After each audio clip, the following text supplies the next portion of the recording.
नमस्कार दोस्तों, आइए सुनते हैं मुंशी प्रेमचंद जी की कहानी बड़े घर की बेटी। बेनी माधव सिंह गौरीपुर गांव के जमींदार और नंबरदार थे। उनके पिता में किसी समय बड़े धन्य धान्य संपन्न थे। गांव का पक्का तालाब और मंदिर, जिनकी अब मरम्मत भी मुश्किल थी, उन्हीं के कीर्ति स्तंभ थे। कहते हैं इस दरवाजे पर हाथी झूमता था। अब उसकी जगह एक बूढ़ी भैंस थी, जिसके शरीर में अस्थि पंजर के सिवा और कुछ शेष न रहा था, पर दूध शायद बहुत देती थी, क्योंकि एक न एक आदमी हांडी लिए उसके सिर पर सवार ही रहता था। बेनी माधव सिंह अपनी आधी से अधिक संपत्ति वकीलों को भेंट कर चुके थे। उनकी वर्तमान आय 1000 रुपये वार्षिक से अधिक न थी। ठाकुर साहब के 2 बेटे थे। बड़े का नाम श्रीकंठ सिंह था। उसने बहुत दिनों के परिश्रम और उद्योग के बाद बीए की डिग्री प्राप्त की थी। अब एक दफ्तर में नौकर था। छोटा लड़का लाल बिहारी सिंह दोहरे बदन का सजीला जवान था। भरा हुआ मुखड़ा, चौड़ी छाती। भैंस का 2 सेर ताजा दूध वह उठकर सवेरे पी जाता था। श्रीकंठ सिंह की दशा बिल्कुल विपरीत थी। इन नेत्र प्रिय गुणों को उन्होंने बीए इन्हीं 2 अक्षरों पर न्योछावर कर दिया था। इन 2 अक्षरों ने उनके शरीर को निर्बल और चेहरे को कांतिहीन बना दिया था। इसी से वैद्यक ग्रंथों पर उनका विशेष प्रेम था। आयुर्वेदिक औषधियों पर उनका अधिक विश्वास था। शाम सवेरे उनके कमरे से प्रायः खरल की सुरीली कर्ण मधुर ध्वनि सुनाई दिया करती थी। लाहौर और कलकत्ते के वैद्यों से बड़ी लिखापढ़ी रहती थी। श्रीकंठ इस अंग्रेजी डिग्री के अधिपति होने पर भी अंग्रेजी सामाजिक प्रथाओं के विशेष प्रेमी न थे, बल्कि वह बहुधा बड़े जोर से उनकी निंदा और तिरस्कार किया करते थे। इसी से गांव में उनका बड़ा सम्मान था।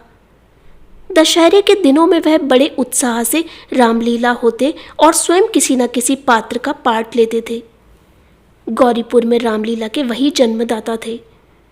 प्राचीन हिंदू सभ्यता का गुणगान उनकी धार्मिकता का प्रधान अंग था। सम्मिलित कुटुंब के तो वह एकमात्र उपासक थे। आजकल स्त्रियों को कुटुंब में मिलजुल कर रहने की जो अरुचि रहती है, उसे वे जाति और देश दोनों के लिए हानिकारक समझते थे। यही कारण था कि गांव की ललनाएं उनकी निंदक थीं। कोई कोई तो उन्हें अपना शत्रु समझने में भी संकोच न करती थीं। स्वयं उनकी पत्नी को ही इस विषय में उनसे विरोध था। यह इसलिए नहीं कि उसे अपने सास ससुर, देवर या जेठ आदि से घृणा थी, बल्कि उसका विचार था कि यदि बहुत कुछ सहने और तरह देने पर भी परिवार के साथ निर्वाह न हो सके, तो आए दिन की कलह से जीवन को नष्ट करने की अपेक्षा यही उत्तम है कि अपनी खिचड़ी अलग पकाई जाए। आनंदी एक बड़े उच्च कुल की लड़की थी। उसके बाप एक छोटी सी रियासत के तालुकेदार थे। विशाल भवन, एक हाथी, 3 कुत्ते, बाज, बहरी, शिकरे, झाड़, फानूस, ऑनरेरी मजिस्ट्रेट और ऋण, जो एक प्रतिष्ठित तालुकेदार के भोग्य पदार्थ हैं, सभी यहाँ विद्यमान थे। नाम था भूप सिंह। बड़े उदारचित और प्रतिभाशाली पुरुष थे, पर दुर्भाग्य से लड़का एक भी ना था। 7 लड़कियां हुईं और देवयोग से सब की सब जीवित रहीं। पहली उमंग में तो उन्होंने 3 ब्याह दिल खोल कर किए, पर 15-20 हजार रुपयों का कर्ज सिर पर हो गया था, तो आंखें खुली, हाथ समेट लिया। आनंदी चौथी लड़की थी। वह अपनी सब बहनों से अधिक रूपवती और गुणवती थी। इससे ठाकुर भूप सिंह उसे बहुत प्यार करते थे। सुंदर संतान को कदाचित उसके माता पिता भी अधिक चाहते हैं। ठाकुर साहब बड़े धर्म संकट में थे कि इसका विवाह कहाँ करें। ना तो यही चाहते थे कि ऋण का बोझ बढ़े, और ना ही यही स्वीकार था कि उसे अपने को भाग्यहीन समझना पड़े। एक दिन श्रीकंठ उनके पास किसी चंदे का रुपया मांगने आए। शायद नागरी प्रचार का चंदा था। भूप सिंह उनके स्वभाव पर रीझ गए और धूमधाम से श्रीकंठ सिंह का आनंदी के साथ ब्याह हो गया। आनंदी अपने नए घर में आई तो यहाँ का रंग ढंग कुछ और ही देखा। जिस टीम टाम की उसे बचपन से ही आदत पड़ी हुई थी, वह यहाँ नाम मात्र को भी ना थी। हाथी घोड़ों का तो कहना ही क्या, कोई सजी हुई सुंदर बहली तक न थी। रेशमी स्लीपर साथ लाई थी, पर यहाँ बाग कहाँ। मकान में खिड़कियाँ तक न थीं, न ज़मीन पर फर्श, न दीवार पर तस्वीरें। यह एक सीधा सादा देहाती गृहस्थी का मकान था, किंतु आनंदी ने थोड़े ही दिनों में अपने को इस नई अवस्था के ऐसा अनुकूल बना लिया मानो उसने विलास के सामान कभी देखे ही ना थे। एक दिन दोपहर के समय लाल बिहारी सिंह 2 चिड़िया लिए हुए आया और भावत से बोला, जल्दी से पका दो, मुझे भूख लगी है। आनंदी भोजन बनाकर उसकी राह देख रही थी। अब वह नया व्यंजन बनाने बैठी। हांडी में देखा तो घी का पाव भर से अधिक ना था। बड़े घर की बेटी किफ़ायत क्या जाने, उसने सब घी मांस में डाल दिया। लाल बिहारी खाने बैठा तो दाल में घी ना था। बोला, दाल में घी क्यों नहीं छोड़ा? आनंदी ने कहा, घी सब मांस में पड़ गया। लाल बिहारी जोर से बोला, अभी परसों घी आया था, इतनी जल्दी उठ गया? आनंदी ने उत्तर दिया, आज तो कुल पाव भर रहा होगा, वह सब मैंने मांस में डाल दिया। जिस तरह सूखी लकड़ी जल्दी से जल उठती है, उसी तरह क्षुधा से बावला मनुष्य जरा जरा सी बात पर तिनक जाता है। लाल बिहारी को भावच की यह डिठाई बहुत बुरी मालूम हुई। तिनक कर बोला, मैके में तो चाहे घी की नदी बहती हो, स्त्रियां गाली सह लेती हैं, मार भी सह लेती हैं, पर मैके की निंदा उनसे नहीं सही जाती। आनंदी मुंह फेर कर बोली, हाथी मरा भी तो 9 लाख का, वहां इतना घी नित्य नाई कहार ही खा जाते हैं। लाल बिहारी जल गया, थाली उठाकर पटक दी और बोला, जी चाहता है जीभ पकड़कर खींच लूं। आनंदी को भी क्रोध आ गया, मुंह लाल हो गया। बोली, वह होते तो आज इसका मजा चखाते। अब अपड़ उजड ठाकुर से न रह गया। उसकी स्त्री एक साधारण जमींदार की बेटी थी। जब जी चाहता उस पर हाथ साफ कर लिया करता था। खड़ाऊ उठाकर आनंदी की ओर जोर से फेंकी और बोला, जिसके गुमान पर भूली हुई हो उसे भी देखूंगा और तुम्हें भी। आनंदी ने हाथ से खड़ाऊ रोकी, सिर बच गया, पर अंगुली में बड़ी चोट आई। क्रोध के मारे हवा से हिलते पत्ते की भांति कांपती हुई अपने कमरे में आकर खड़ी हो गई। स्त्री का बल और साहस, मान और मर्यादा पति तक है। उसे अपने पति के ही बल और पुरुषत्व का घमंड होता है। आनंदी खून का घूंट पीकर रह गई। श्रीकंठ सिंह शनिवार को घर आया करते थे। बृहस्पति को यह घटना हुई थी। 2 दिन तक आनंदी कोप भवन में रही, ना कुछ खाया ना पिया, उनकी बाट देखती रही। अंत में शनिवार को वह नियमानुकूल संध्या समय घर आए और बाहर बैठकर कुछ इधर उधर की बातें, कुछ देश काल संबंधी समाचार तथा कुछ नए मुकदमों आदि की चर्चा करने लगे। यह वार्तालाप 10 बजे रात तक होता रहा। गांव के भद्र पुरुषों को इन बातों में ऐसा आनंद मिलता था कि खाने पीने की भी सुधि न रहती थी। श्रीकंठ को पिंड छुड़ाना मुश्किल हो जाता था। ये 2-3 घंटे आनंदी ने बड़े कष्ट से काटे। किसी तरह भोजन का समय आया, पंचायत उठी, एकांत हुआ तो लाल बिहारी ने कहा, भैया आप जरा भाभी को समझा दीजिएगा कि मुंह संभाल कर बातचीत किया करें, नहीं तो एक दिन अनर्थ हो जाएगा।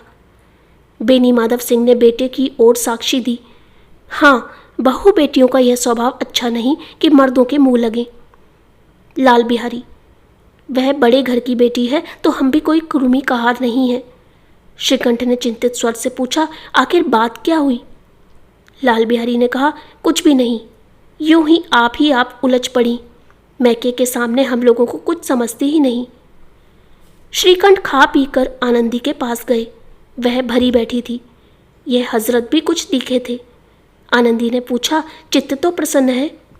श्रीकंठ बोले, बहुत प्रसन्न है, पर तुमने आजकल घर में यह क्या उपद्रव मचा रखा है? आनंदी की त्योरियों पर बल बढ़ गए। झुंझलाहट के मारे बदन में ज्वाला सी दहक उठी। बोली, जिसने तुमसे यह आग लगाई है उसे पाऊं मुंह झुलस दूं। श्रीकंठ, इतनी गर्म क्यों होती हो? बात तो कहो। आनंदी, क्या कहूँ, यह मेरे भाग्य का फेर है, नहीं तो गंवार छोकरा जिसको चपरासीगिरी करने का भी शऊर नहीं, मुझे खड़ाऊ से मारकर यूं ना अकड़ता। श्रीकंठ, सब हाल साफ साफ कहा तो मालूम हो, मुझे तो कुछ पता ही नहीं।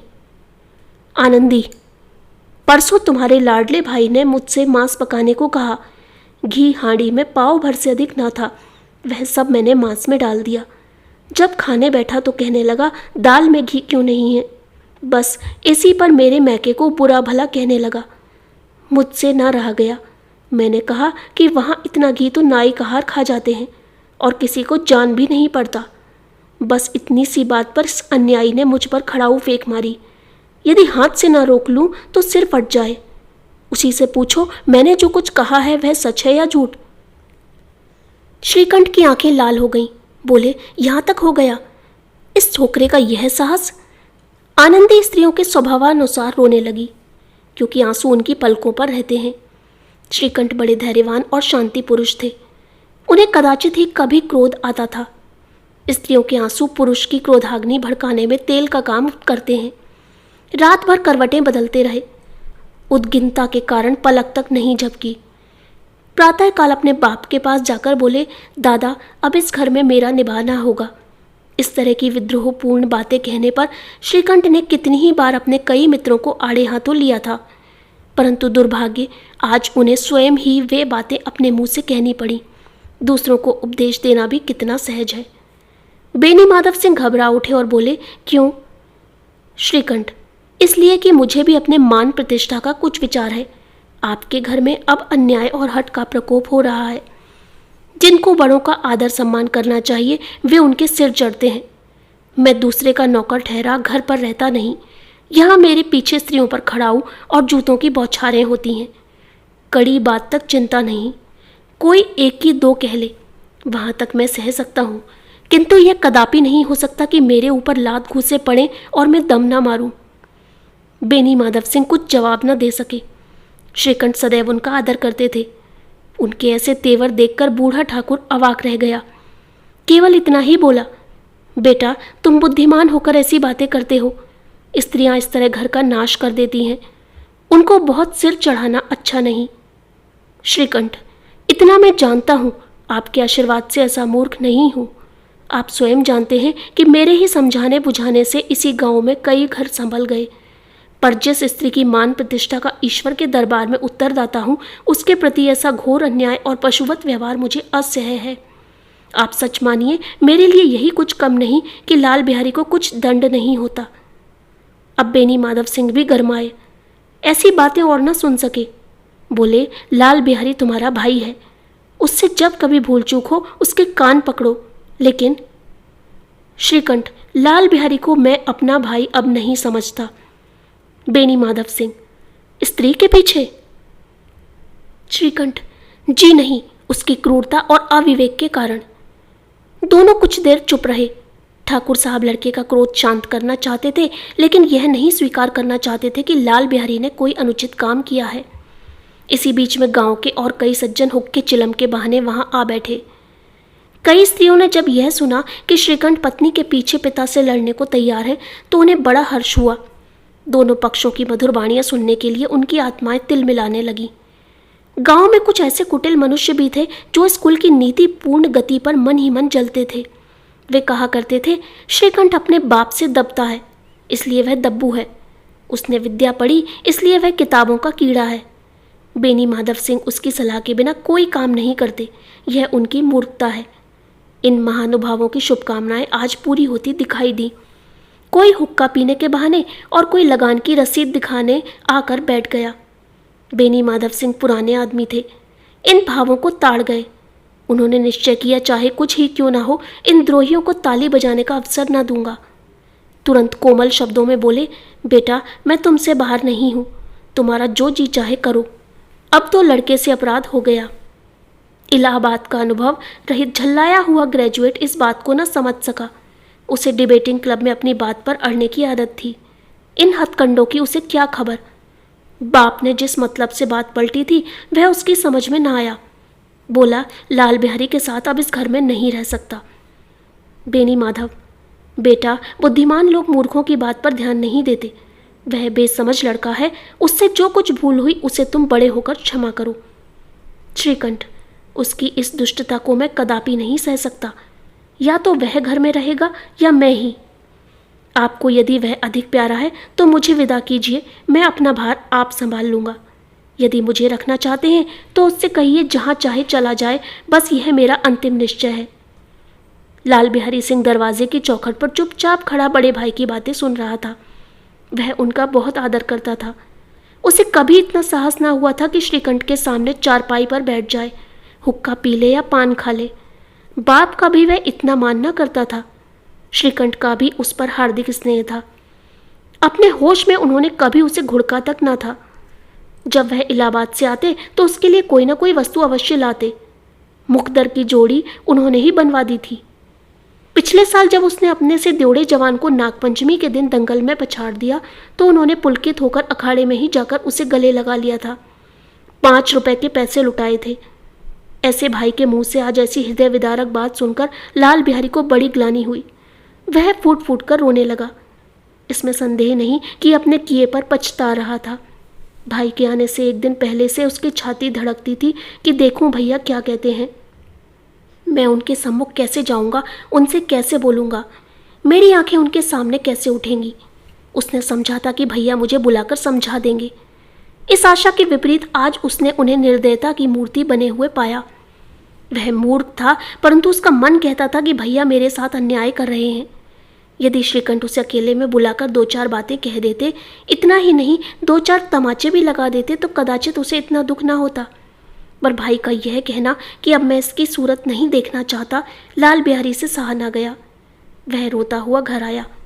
कोठरी में जाकर कपड़े पहने, आंखें पोंछी, जिसने कोई यह ना समझे कि रोता था। तब आनंदी के द्वार पर आकर बोला, भाभी, भैया ने निश्चय किया है कि वह मेरे साथ इस घर में न रहेंगे। अब वह मेरा मुंह नहीं देखना चाहते, इसलिए अब मैं जाता हूँ। उन्हें फिर मुंह ना दिखाऊंगा। मुझसे जो कुछ अपराध हुआ उसे क्षमा करना। यह कहते कहते लाल बिहारी का गला भर आया। जिस समय लाल बिहारी सिंह सिर झुकाए आनंदी के द्वार पर खड़ा था, उसी समय श्रीकंठ सिंह भी आंखें लाल किए बाहर से आए। भाई को खड़ा देखा तो घृणा से आंखें फेर ली और कतरा कर निकल गए, मानो उसकी परछाई से दूर भागते हों। आनंदी ने लाल बिहारी की शिकायत तो की थी, लेकिन अब मन में पछता रही थी कि वह स्वभाव से ही दयावती थी। उसे इसका तनिक भी ध्यान न रहा था कि बात इतनी बढ़ जाएगी। वह मन में अपने पति पर झुंझला रही थी कि यह इतने गर्म क्यों होते हैं। उस पर यह भय भी लगा हुआ था कि कहीं मुझसे इलाहाबाद चलने को कहें तो कैसे क्या करूंगी। इस बीच में जब उसने लाल बिहारी को दरवाजे पर खड़े यह कहते सुना कि अब मैं जाता हूँ, मुझसे जो कुछ अपराध हुआ क्षमा करना, तो उसका रास आक्रोध भी पानी हो गया। वह रोने लगी। मन का मैल धोने के लिए नयन जल से उपयुक्त और कोई वस्तु नहीं है। श्रीकंठ को देखकर आनंदी ने कहा, लाला बाहर खड़े बहुत रो रहे हैं। श्रीकंठ, तो मैं क्या करूं? आनंदी, भीतर बुला लो, मेरी जीभ में आग लगे, मैंने कहाँ से यह झगड़ा उठाया। श्रीकंठ, मैं ना बुलाऊंगा। आनंदी, पछताओगे, उन्हें बहुत ग्लानि हो गई है, ऐसा ना हो कहीं चल दें। श्रीकंठ ना उठे। इतने में लाल बिहारी ने फिर कहा, भाभी, भैया से मेरा प्रणाम कह दो। वह मेरा मुंह नहीं देखना चाहते, इसलिए मैं भी अपना मुंह उन्हें ना दिखाऊंगा। लाल बिहारी इतना कहकर लौट पड़ा और शीघ्रता से दरवाजे की ओर बढ़ा। अंत में आनंदी कमरे से निकली और उसका हाथ पकड़ लिया। लाल बिहारी ने पीछे फेर कर देखा और आंखों में आंसू भरे बोला, मुझे जाने दो। आनंदी, कहाँ जाते हो? लाल बिहारी, जहाँ कोई मेरा मुंह ना देखे। आनंदी, मैं ना जाने दूंगी। लाल बिहारी, मैं तुम लोगों के साथ रहने योग्य नहीं हूं। आनंदी, तुम्हें मेरी सौगंध, अब एक पग भी आगे ना बढ़ाना। लाल बिहारी, जब तक मुझे यह ना मालूम हो जाए कि भैया का मन मेरी तरफ से साफ हो गया, तब तक मैं इस घर में कदापि ना रहूंगा। आनंदी, मैं ईश्वर को साक्षी देकर कहती हूं कि तुम्हारी ओर से मेरे मन में तनिक भी मैल नहीं है। अब श्रीकंठ का हृदय भी पिघला। उन्होंने बाहर आकर लाल बिहारी को गले लगा लिया। दोनों भाई खूब फूट फूट कर रोए। लाल बिहारी ने सिसकते हुए कहा, भैया, अब कभी मत कहना कि तुम्हारा मुंह न देखूंगा। इसके सिवा आप जो दंड देंगे मैं सहर्ष स्वीकार करूंगा। श्रीकंठ ने कांपते हुए स्वर में कहा, लल्लू, इन बातों को बिल्कुल भूल जाओ। ईश्वर चाहेगा तो फिर ऐसा अवसर ना आवेगा। बेनी माधव सिंह बाहर से आ रहे थे। दोनों भाइयों को गले मिलते देखकर आनंद से पुलकित होकर बोल उठे, बड़े घर की बेटियां ऐसी ही होती हैं, बिगड़ता हुआ काम बना लेती हैं। गांव में जिसने यह वृत्तांत सुना, उसी ने इन शब्दों में आनंदी की उदारता को सराहा। बड़े घर की बेटियां ऐसी ही होती हैं। तो दोस्तों, कैसी लगी आपको यह कहानी? अगर कहानी पसंद आई हो तो कृपया चैनल को सब्सक्राइब कर दें